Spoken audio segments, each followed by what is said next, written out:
음성을 내가 들으니 사랑하는 말일세. 다윗의 시대에 해를 거듭하여 3년 기근이 있으므로 다윗이 여호와 앞에 간구하매 여호와께서 이르시되 이는 사울과 피를 흘린 그의 집으로 말미암음이니 그가 기브온 사람을 죽였음이니라 하시니라.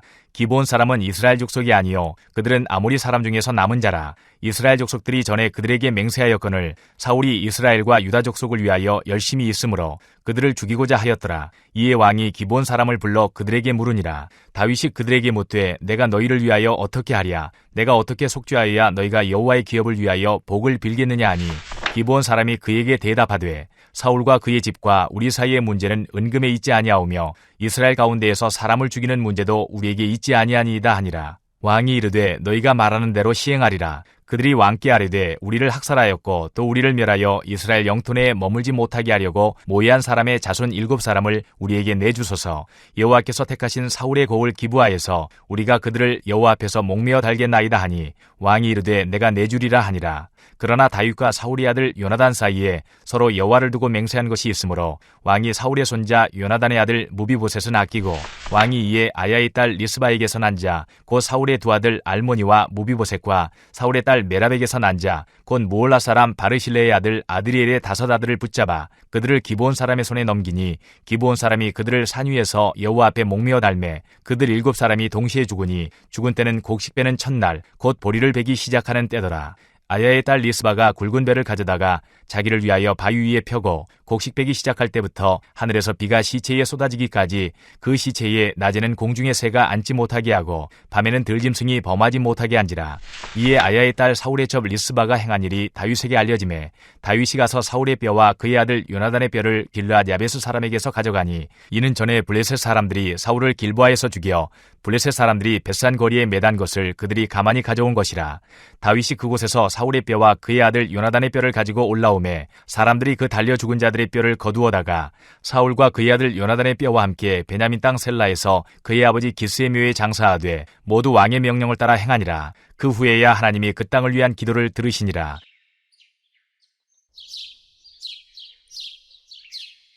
안녕하세요. 큐티 나누는 목사 안상열입니다. 오늘도 주님을 안에서 좋은 하루입니다.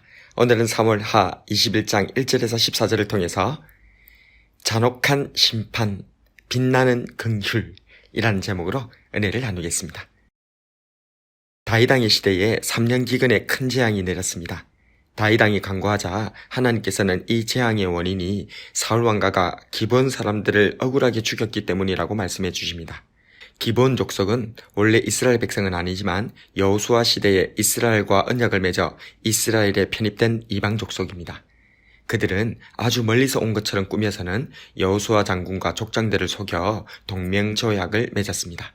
이후 그들에게 속은 것을 알았지만 이스라엘의 하나님 여호와로 그들에게 맹세했기 때문에 받아주고 대신 성전에서 자비를 도맡아 하는 사람들로 삼았습니다. 여호수아 9장 19절에서 21절에 모든 족장이 온 회중에게 이르되 우리가 이스라엘의 하나님 여호와로 그들에게 맹세하였은즉 이제 그들을 건드리지 못하리라. 우리가 그들에게 맹세한 맹약으로 말미암아 진노가 우리에게 임할까 하노니 이렇게 행하여 그들을 살리리라 하고 무리에게 이르되 그들을 살리라 하니 족장들이 그들에게 이른 대로 그들이 온 회중을 위하여 나무를 패며 물을 기르는 자가 되었더라. 비록 여호수아와 족장들은 기브온 사람들에게 속아 언약을 맺었지만 그들은 분명히 알고 있었습니다. 첫 번째로 하나님의 이름으로 한 약속은 반드시 지켜야 한다. 두 번째로 그렇지 않으면 진노가 임한다. 그런데도 사울 왕가가 이 약속을 어기고 기브온 사람들을 학살하였던 것입니다. 하나님께서는 약속의 하나님이십니다.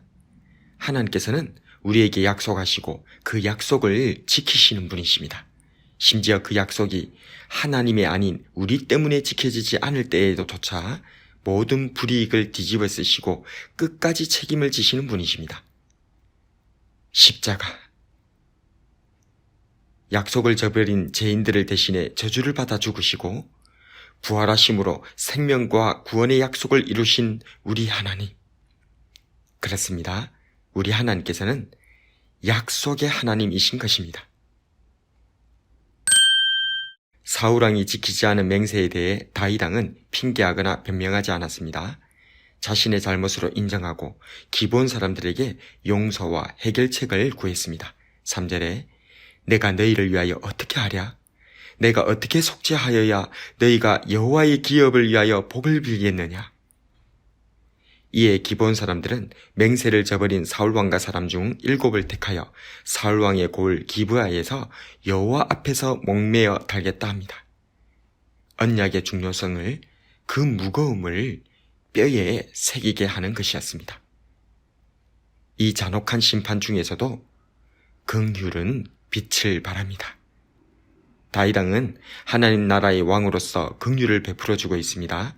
먼저 머비보셋입니다. 다윗왕은 언약을 어긴 사울왕과 사람이 매달릴 때 요나단과의 약속을 기억하였고 그 아들 머비보셋은 끝까지 보호해 줍니다.